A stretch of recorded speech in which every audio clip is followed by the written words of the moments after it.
أعوذ بالله من الشيطان الرجيم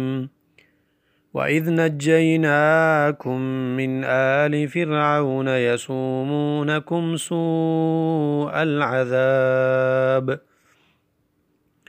سورہ بقرہ آیت نمبر 49 ہے، اور ان 5 آیتوں میں آیت نمبر 49 سے لے کے آیت نمبر 53 تک اللہ عز و جل نے بنی اسرائیل پر 5 بڑے نعمتوں کا تذکرہ اور بیان کیا ہے، تاکہ بنی اسرائیل اللہ تعالیٰ کے ان نعمتوں کو یاد کریں اور ان نعمتوں کے بدلے اللہ کے آخری رسول محمد الرسول اللہ صلی اللہ علیہ وسلم پر ایمان لے آئے۔ تو پہلی نعمت جو اللہ نے ان آیتوں میں ذکر کی ہے وہ آیت نمبر 49 میں ہے۔ اللہ تعالیٰ فرماتے ہیں وَإِذْ نَجَّيْنَاكُم مِّنْ آلِ فِرْعَوْنَ يَسُومُونَكُمْ سُوءَ الْعَذَابِ، اور جب ہم نے تمہیں فرعونیوں سے نجات دی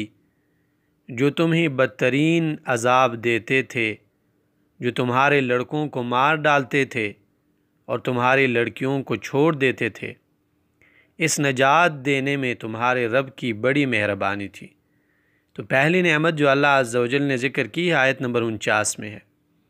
اور وہ نعمت یہ ہے کہ اللہ تعالیٰ نے بنی اسرائیل کو نجات دی فرعون اور اس کے آل سے، اور وہ ان عذابوں سے جو فرعون اور فرعون کے آل بنی اسرائیل کو دیا کرتے تھے۔ مثال کے طور پہ مذکر اولاد کو ذبح کر دیتے تھے اور لڑکیوں کو زندہ رکھا کرتے تھے تاکہ وہ بڑی ہو کر فرعونیوں کی خدمت کر سکے۔ اور آیت نمبر 50 میں اللہ تعالیٰ نے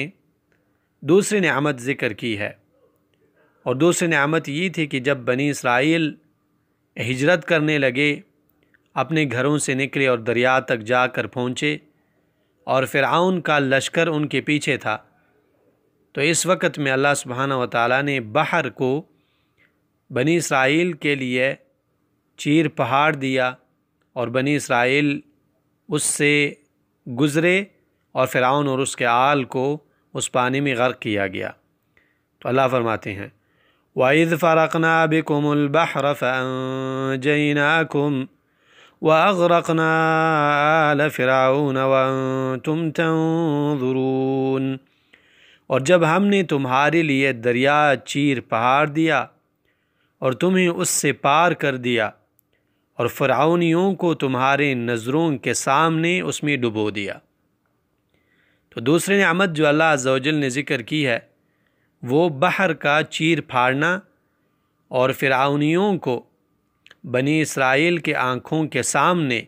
پانی میں غرق کرنا اور تباہ اور برباد کرنا۔ آیت نمبر 51 میں اللہ تعالیٰ نے تیسری نعمت ذکر کی ہے کہ جب موسیٰ علیہ السلام کو طور تورات لینے کے لیے 40 راتوں کے لیے گئے، اور یہ جو 40 رات تھے یہ ذوالحجہ کے 10 راتیں اور ذوالقعدہ کے 10 راتیں اور ذوالحجہ کا پورا مہینہ تھا۔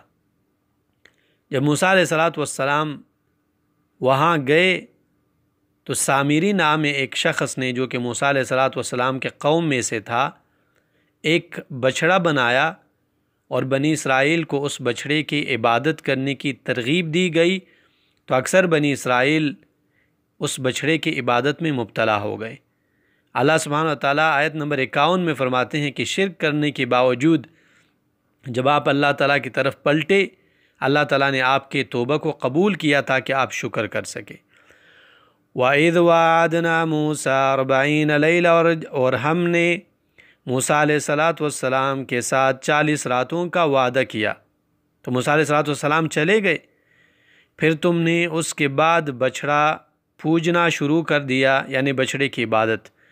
وَأَنْتُمْ ظَالِمُونَ، اور آپ ظالم بن گئے۔ تو آیت نمبر 52 میں اب اللہ سبحانہ وتعالیٰ توبہ ذکر کریں تو اللہ فرماتے ہیں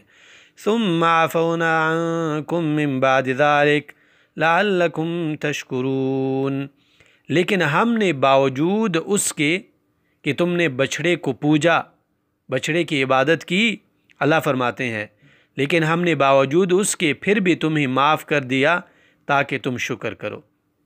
اور آیت نمبر 53 میں اللہ سبحانہ و تعالیٰ نے چوتھی عظیم نعمت ذکر کی ہے، اور وہ نعمت یہ تھی کہ اللہ تعالیٰ نے موسیٰ علیہ السلام کو تورات جیسی بہترین کتاب اور معجزات سے نوازا۔ وَإِذَا آتَيْنَا مُوسَى الْكِتَابَ، اور ہم نے موسیٰ علیہ السلام کو تمہاری ہدایت کے لیے کتاب اور معجزے عطا فرمائے، لَعَلَّكُمْ تَهْتَدُونَ، تاکہ آپ ہدایت پا سکو اور ہدایت کے راستے پر چل سکو۔ آیت میں بہت سارے مسائل ہیں۔ پہلا مسئلہ یہ ہے کہ مسلمان کو اللہ تعالیٰ کے نعمتوں کو یاد کرنا چاہیے اور اللہ تعالیٰ کے نعمتوں کا شکریہ بھی ادا کرنا چاہیے۔ دوسرا مسئلہ آیت میں یہ ہے کہ کبھی کبھار اللہ تعالیٰ اپنے بندوں کو آزماتا ہے تاکہ ان کے ایمان کا امتحان ہو سکے اور انہیں پتہ چل سکے کہ وہ ایمان میں کتنے مضبوط ہے۔ تیسرے نمبر پہ اللہ تعالیٰ نے ان آیتوں میں یہ بات ذکر کی ہے کہ عبادت صرف اور صرف اللہ کا حق ہے۔ اگر اللہ تعالیٰ کے حق کو ہم اللہ کے سوا کسی اور کو دیں گے، یہ شرک ہے اور یہ سب سے بڑا ظلم ہے۔ چوتھے نمبر پہ اللہ تعالیٰ نے یہ بات ذکر کی ہے کہ اللہ سبحانہ و تعالیٰ ہمیشہ کے لیے آدم علیہ السلام کے زمانے سے لے کے محمد رسول اللہ صلی اللہ علیہ وسلم تک اللہ تعالیٰ نے رسول بھیجے ہیں اور ان کو کتاب دی ہیں تاکہ لوگوں کو ہدایت کا راستہ دکھائے اور لوگوں کو وہ راستہ دکھائے جس راستے پر لوگ چل کر اللہ تعالیٰ کے رضا کو حاصل کرتے ہوئے جنت حاصل کر۔